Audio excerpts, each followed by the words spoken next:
Well, first, thank you so much for joining us for this session. Lara and I are thrilled to be here, and I think I'm getting a little bit of an echo, but we're thrilled to be here to talk about financial inclusion in fintechs. I'll do a brief introduction of myself. I'm a partner with EY. We are a proud sponsor of Fintech South. We enjoy our relationship with TAG, and again, there are tons of us around. Would love to meet any of you if you have time to stop by our booth. I work in financial risk services management, and with that, I do compliance and risk for our clients. But I'm most proud of my financial inclusion role. I lead our practice for financial inclusion, and in that role, we help solve for strategies. Oh, thank you. Do you want me to turn this other one off, or this is for Laura? This is for me. Sorry, guys. Takes a village. Yeah, it does take a village. We help our clients to come up with good strategies, products, and services for underserved communities. We are so proud of this work, and Laura and I will talk a bit about how she's doing the same in the B2B space.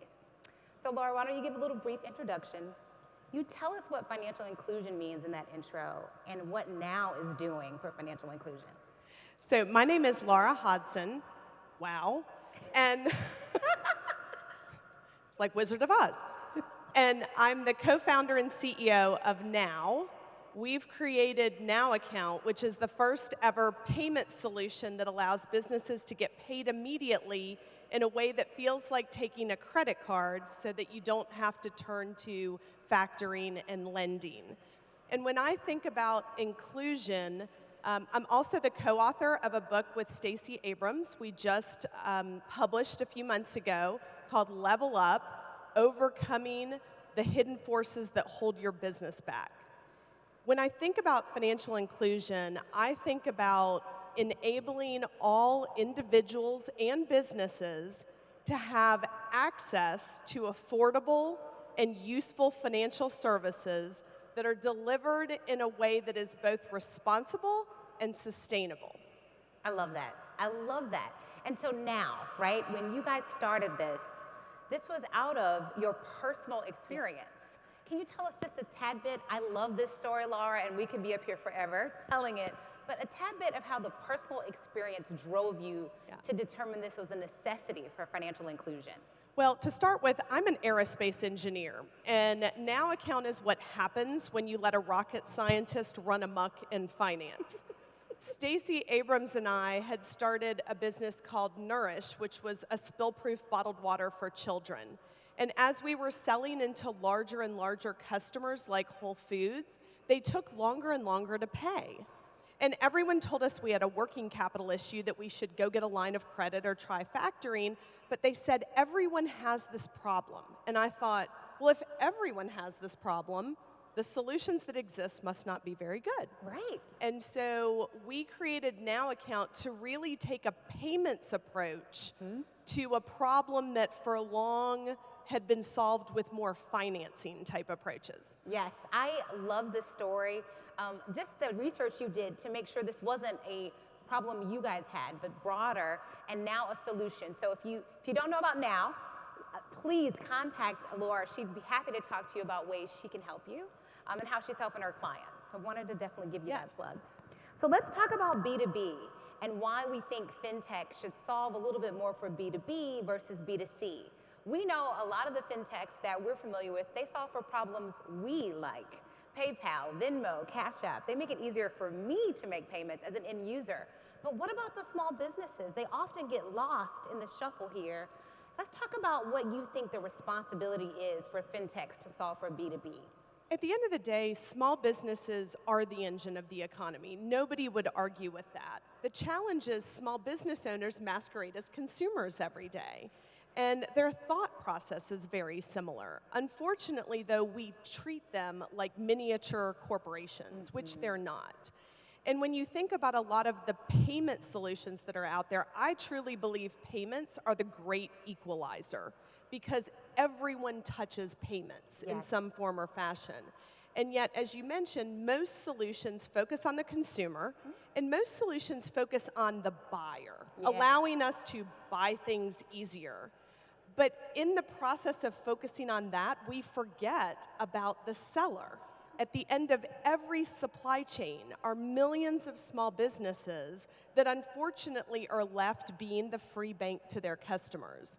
And I believe that the fintech community not only has an awesome opportunity, because last year there were $33 trillion of these transactions, but with that opportunity comes a responsibility. Yes. And I think we have a responsibility to level the playing field. I love this. When we talk about fintechs, we often talk about access to capital. But one of the things you're big about discussing is access to commerce. And I had not heard this concept before I met with Lara. Look, access to commerce, what does that really mean? But it has a special meaning for small businesses. So why don't you share a little bit about that? You know, it's interesting. We are all, as humans, really good at latching onto tag words and then just letting them apply to everything. Like fintech, right? Most fintech firms are probably better described as tech fin. But we often say access to capital. And the problem with that is it lumps every type of dollar into the same bucket. But they're not the same. A loan and capital are not synonyms. A loan is simply a form.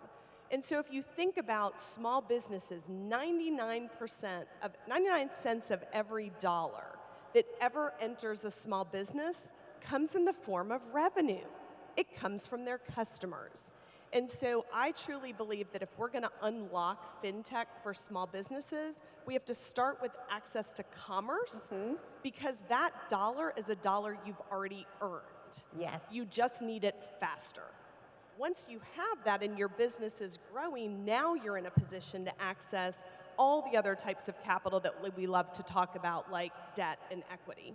Absolutely.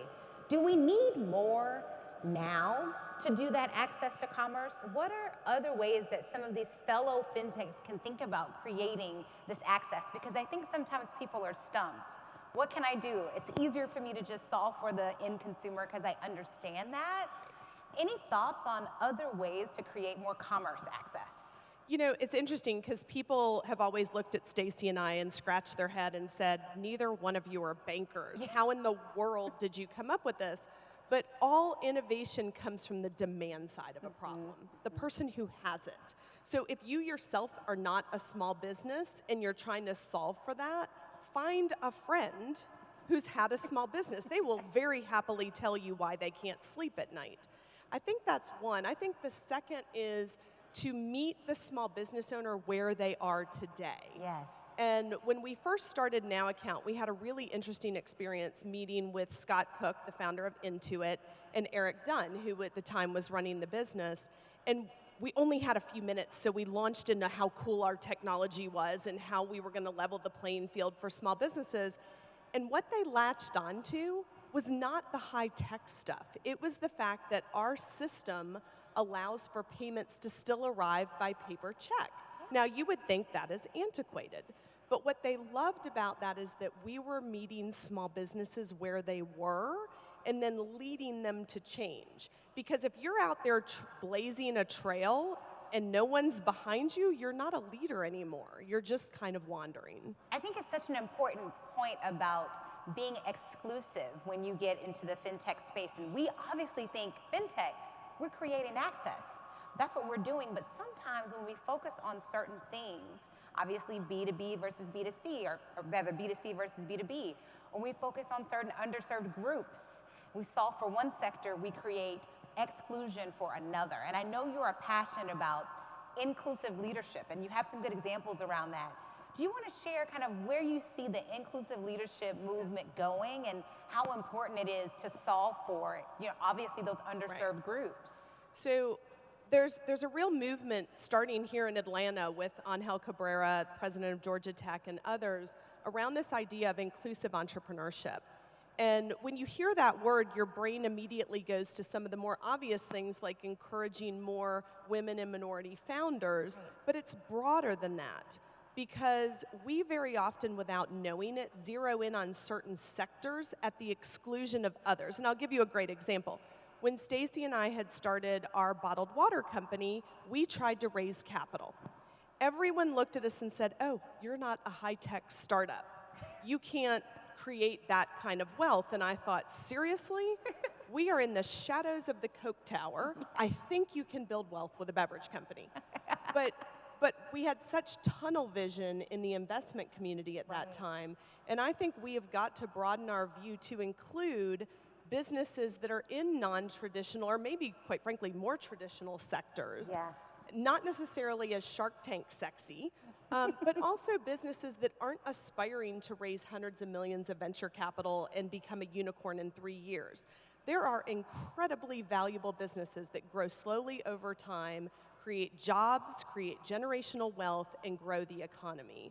And so I think the challenge is on all of us to open our minds to what a successful entrepreneur can be and not inadvertently exclude people. I love that. Thank you. Thank you.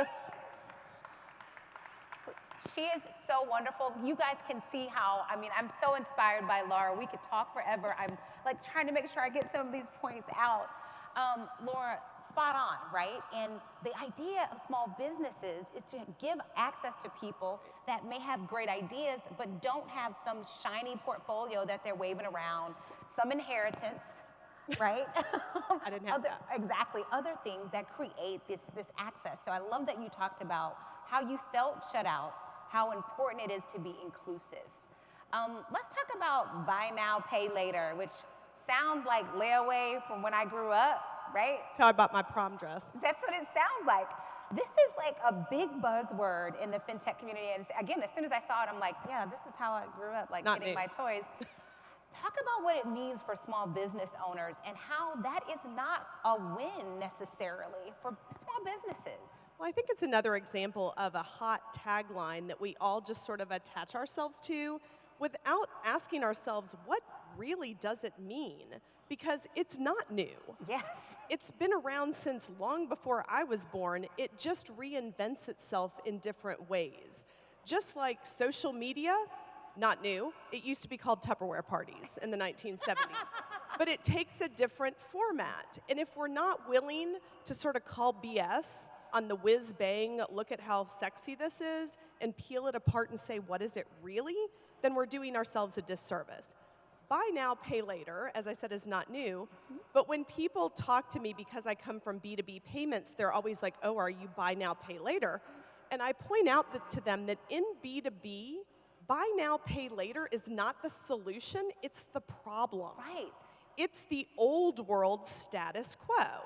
Because in B2B, if I sell my good or service and send you an invoice and wait 30 plus days to pay, because net 30 really means net pay me when you feel like it, that is buy now, pay later. It is utopia for the buyer, and it is the worst burden a seller could ever have.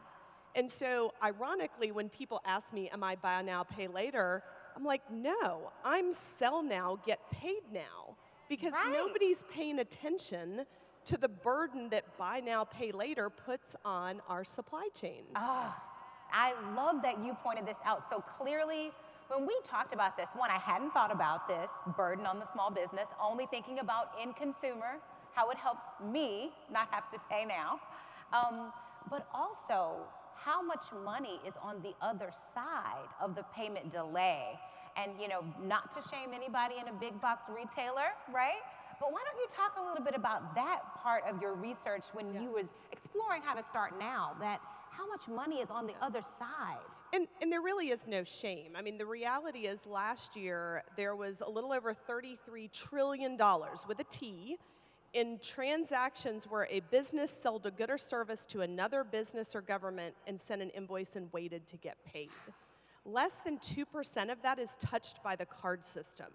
The vast majority, less than 5%, is touched by a financial institution or the capital markets in any way. So what ends up happening is small businesses are, in fact, the free bank to their customers. The largest lender in the United States is not a financial institution, and it's not SBA. It is collectively small businesses. So imagine if instead of telling them to borrow more money, we were to relieve them of that burden and allow financial institutions and the capital markets, who can do this way more efficiently, to do it instead of having it on the balance sheets of small businesses. 33 trillion. So what does that mean for those big box retailers that are making interest on that? Yep. each day they delay payment. So again, there's an incentive Oh, yeah. I used to honestly think when I was the small business that the CFO of large corporations sat around every day and thought, how can I stick it to small businesses just a little bit more? And they don't. They're delightful people, I promise. But they have been taught that the cheapest capital they have is not from a financial institution, and it's not selling equity, it's borrowing from their suppliers because it carries a wonderful interest rate of 0. Yes. So when I deliver my good or service and my customer gets to wait 30 plus days to pay, that is a free loan. And they know that, and they've baked that in. Remember, smart CFOs, so they've baked that free capital into their capital stack. And the analysis that we did early on is with most large companies, if you said tomorrow that you have to pay every invoice upon receipt, which everyone in this room knows is technically possible, it's not because you can't move money fast. If you had to pay every invoice upon receipt, the net earnings of most businesses would drop double digits. Wall Street would kill them and our economy would crash. Unbelievable data to know, and even more reason why we're pushing you all and challenging you all to solve for the business, the small businesses. Think about the end user, again, that's important, but if you can think of solutions while you're building out your end user platforms that help the small businesses, that's what we really wanted to make sure we left you with as a challenge. So why are we so urgent? I want to talk about why now, right? Because this has not been, why now? It has not been a new problem, it's an old problem, but the urgency is more. Can you share why you think today is the day, and maybe 2 or 3 reasons for people to leave and be motivated to take with them? Yeah, I mean, the real reason we wanted to do this session was really to inspire, motivate, implore everyone here to step up and be part of the solution, because we've never been at a more critical time. Coming out of the pandemic, we have more businesses being started in this country than ever before. Yet, we're in the middle of an entrepreneurship crisis. Those don't seem to go together, but here's the problem. The vast majority of the companies being started today are not companies, they're jobs. It's the other side of the Great Resignation. If these jobs never scale to create other jobs, create generational wealth, and create economic prosperity in the community, then we go to an extreme where every person is a company of one. And that would be a disaster for our economy. So I think the timing has never been more critical to give the tools to these startups to create jobs and turn a job into a business, because our economy needs it, or it will become a drag on the economy. I think that is such an important point. Not to mention all that we know that's going on with inflation. I mean, literally the criticality of right now, today, is never been stronger. I agree. Which, unfortunately, small businesses have borne the brunt of, right? I mean, we're coming out of a pandemic where small businesses were disproportionately affected. We've now got war, we've got supply chain issues, we've got inflation. All of that exacerbates the plight of a small business and increases the gap between large companies and small businesses. And at the end of the day, small businesses are still the engine of the economy, because every product you touch has a part that a small business owner made somewhere. That's right. How do you think, from a democratization of finance, right, and making the playing field even for small businesses, this really will change, I guess, the overall economy? Some people ask, well, if we, make more fintechs that are B2B friendly, what's that going to look like for everybody else? How does that affect the end user? Is it a loss on the end user because we're not spending energy there? Is it a loss on the big box retailer? How does this affect us all? How do we all win? I mean, at the end of the day, every individual and every large corporation benefits from a more diverse supply chain that is sustainable. So it's not enough to say we're going to do supplier diversity and go buy some stuff from small businesses if you can't move from supplier diversity to supplier development. Yes. We have to enable these businesses to grow.